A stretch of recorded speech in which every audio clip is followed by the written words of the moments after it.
So I'm about to do my TBR prompt list. I have 112 different prompts that I hand wrote down, and I have a little randomizer there. You can see how dirty my screen is. Don't look, I've got kids. So this is Keith. He's gonna watch and help. And for those of you who are like, ew, gross, the cat on the table, don't worry. We do actually clean the table with cleaner, so no big deal. Right, Keith? And how? Okay, how? All right, let's find out what prompt 1 is going to be. Oh, let me hit it. Blink. The number is 42. Dun, da, da, da. 42 says, a book with water of some sort on the cover.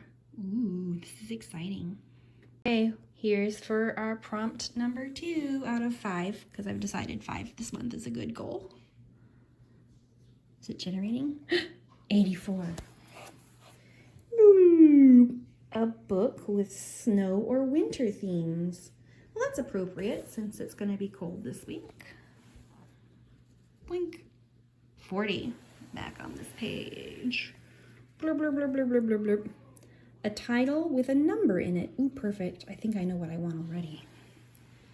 All right. Okay, last 2. Tink. 25. Wow, it's really taking a while to turn this. A science fiction book. Hell yeah. Okay, so my kids are fighting, but anyway, the last number will be 18. All these low numbers today out of all these hundreds. A book with plants on the cover. Oh, this is going to be so fun to find. I can't wait to show you. As I was rewatching, I noticed that I had actually clicked it the first time and didn't see the numbers change because I'm old. And so it landed on 63. So if I read 6 books, I will add number 63, a book that's been made into a movie or TV show, onto that. So I'm going to add that to my TBR list. Where's my thing at? There we go. So that I have it on here. All right, cool. Real quick, I wanted to go over 3 books my kids got for me for Christmas, one from each. And it was so wonderful. I love getting books for Christmas. So my oldest daughter knows I just read, what was it called? Oh, The Ninth Reign, and I loved it. She saw how excited it made me as I was reading it, and she got me the sequel, so I don't have to wait long to read The Bitter Twins by Jen Williams. And I am so excited to read this. My middle boy, my only boy, my wonderful boy, he got me Shipbreaker, which is a kind of post-apocalyptic book, if I remember. I think he really liked the title, Shipbreaker. Like, it sounds a little bit cool. But let's see here. In America's Gulf Coast region, grounded oil tankers are being broken down for parts by crews of young people. Naylor, a teenage boy, works the light crew, scavenging for copper wiring just to make quota, and hopefully live to see another day. I said another. I did. Another day. But when by luck or by chance he discovers an exquisite clipper ship, beached during a recent hurricane, Naylor faces the most important decision of his life: strip the ship for all it's worth, or rescue its lone survivor, a beautiful and wealthy girl who could lead him to a better life. In this powerful and timely novel, Paolo Bacigalupi delivers a thrilling, fast-paced adventure set in a vivid and raw, uncertain future, overwhelmed by the forces of climate change. Oh, so maybe it's not post-apocalyptic, but it's dystopian? Or like I think it's got that vibe. Anyway, I'm excited to read it. Thank you, Odin. Oh, I shouldn't have said his name. And my youngest, my little baby, my sweet girl, she got me The Last Unicorn. I've never read this. I've watched the movie a lot as a kid, and I loved it. And so I put this on my wish list because people say that this is a wonderful, wonderful book. Like, the book is even better than the movie. So I'm excited, and I love this cover. There's so many covers of this book because it's one that's been published a lot, many times over. And I just saw this and was like, ooh, look at that. I love the colors. I love the artwork. Maybe I'm a little bit of a book cover hoarder. Oh no, I've got a problem. Anyway, I'm really excited to read The Last Unicorn. It was a really special movie for me growing up. My sister and I watched it all the time, and I'm looking forward to reading the book. Thanks. Okay, for my first TBR prompt, I chose Susanna Clarke's Piranesi, a book with water on the cover. And I know it's hard to see, but this kind of brown swirly stuff down here, this is definitely water. And from what I understand of this book, it's going to be kind of topsy-turvy, a little bit weird. He's in this kind of magic house that's apparently flooding with water, or I'm not exactly sure, but I think this fits the bill perfectly. This book seems to get really great reviews from a lot of great readers. And look at that, it's not even that thick. It'll help me get through this big stack that I have, and some of these books are chunkier than others. So, yay! First one done. Okay, so for the next prompt, it was a book with snow or winter themes on the cover, and even having quite a few books at my disposal, I only had maybe 1 or 2 different books that I could think of, and so I ended up choosing Snow Globe by So Young Park. I think I was in the mood for a dystopian, and I believe this fits the bill. I believe they're enclosed under a vast dome. Snow Globe is the last place on Earth that's warm, and outside Snow Globe is a frozen wasteland. And every day, citizens face the icy world to get to their jobs at the power plant, where they produce the energy Snow Globe needs to keep running. Their only solace comes in the form of 24-hour television programming, streamed directly from the dome city. I believe there's some kind of like way that the main character ends up inside this dome, and she becomes part of this kind of weird dystopian kind of televised world. I'm not exactly sure though, so I'll keep you posted as I read these.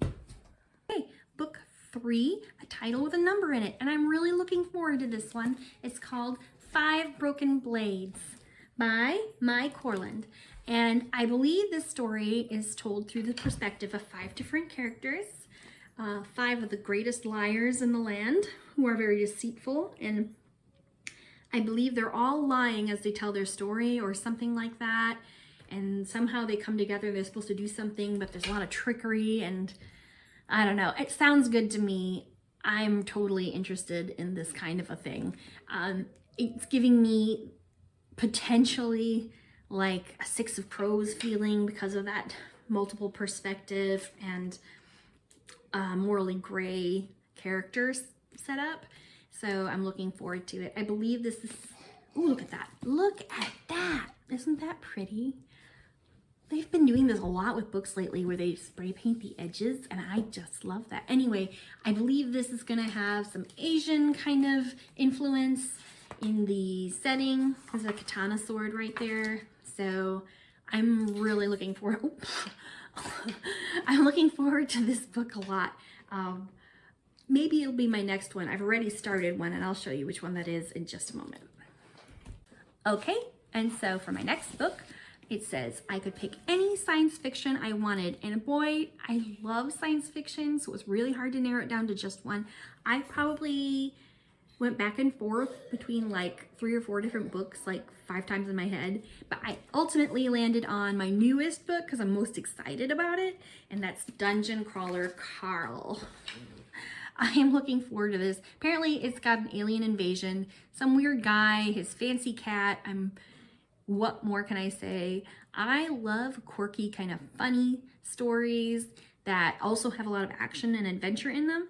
So I think this is gonna really fit the bill. I mean, and I love this cover. It's so bright and colorful. I'm gonna go take it out and read it out in public so people can see me with this fun cover and be like, oh, look how fun she is. She's got a fun book with bright colors on it. Just kidding, I don't know. I don't leave the house. Anyway, next book. All right, this book is the one I started reading, and it's a book with plants on the cover. So my very first book that I've already started, see, here I am, is Daughter of the Forest by Juliette Marilliere. Marilliere? I don't know. It's, I think, French. I'm really bad at pronouncing French words. Forgive me, all beautiful, wonderful French people. But if it, watch, it's not even, I bet, watch, this is like a Spanish name or something, and I'm just stupid. But anyway, regardless, Daughter of the Forest.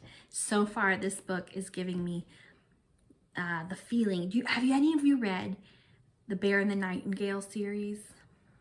That book series is so good. It has a very medieval way of storytelling, and this is also medieval. It's set in medieval Ireland, and the storytelling kind of gives me that similar slow build, and the way it's worded, it has a really similar tone. But this is like it's a girl born into a family with 6 brothers. She's like the daughter of a lord. And I may have mentioned it. I think I'm going to go over it in a little book review I do later, so I won't get into too much detail. But she is really gifted with healing, and there's just this slight, subtle hint of potential magic. And the way it's worded, the way they describe this magic so far, a lot of it just feels like it could be explained away by something else, you know? Like the magic isn't really magic, it's just how the medieval people are seeing it.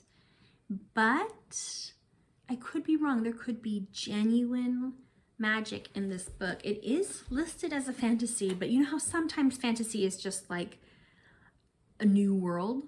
This one, though, does take place in like Ireland, and it talks about the Brits and the Vikings. So I'm not sure. I think there will be real magic, and I'm excited to find out. So anyway, so far I'm giving this a really high rating in my head, and hopefully it holds on to that. I've really enjoyed what I've read so far. Okay, and the last book, if I get around to it, a book that's been made into a TV show or a movie, and I chose, because I didn't want to like search the internet. I was feeling really lazy, and I looked at all my books and I was like, God, I don't know. But then one title did stand out. I said, I know that's a show. I haven't seen it. I mean, maybe I watched a little glimpse of it, and no offense, it sounded really corny and cheesy. But the book, I thought the premise of the show sounds good. You know how sometimes people butcher a book adaptation? Maybe that's what happened. So I'm gonna give A Discovery of Witches a try. This thing is a lot chunkier than I thought it would be. And it's not like they're using thick print either. The same thing with that other book, The Daughter and the Forest. Oh, check out this one. Look at that. Just pages and pages full, really, really thick, dense text. So hopefully I can get through this stack. And then if I do, I can reward myself by choosing whatever book I want. But if not, then I'll just have to wait till February. And I'm going to make it a rule for myself. If I don't finish that book, it goes back in the TBR thing, and I don't have to read it. Like, I'm just going to get through as many of these as I can. I think my average is probably about 4 or 5. So if I can get through 4 or 5 of these books this month, I'll be very proud of myself. And I'll just choose them at random, whichever I wish to read in that moment. Because I think you all understand that, like, sometimes you're just not in the mood for a certain type of book. Anyway, I hope you have a great new year, and thank you. If you like my channel, please put a like down there, or maybe say a little comment or something. My husband says people hate when people ask for that. Yeah, I understand. I mean, you don't have to, but it would be nice. It would make my day. So I would like to be like, thanks for liking my channel, that kind of dorky stuff that makes me feel happy. So anyway, have a great day.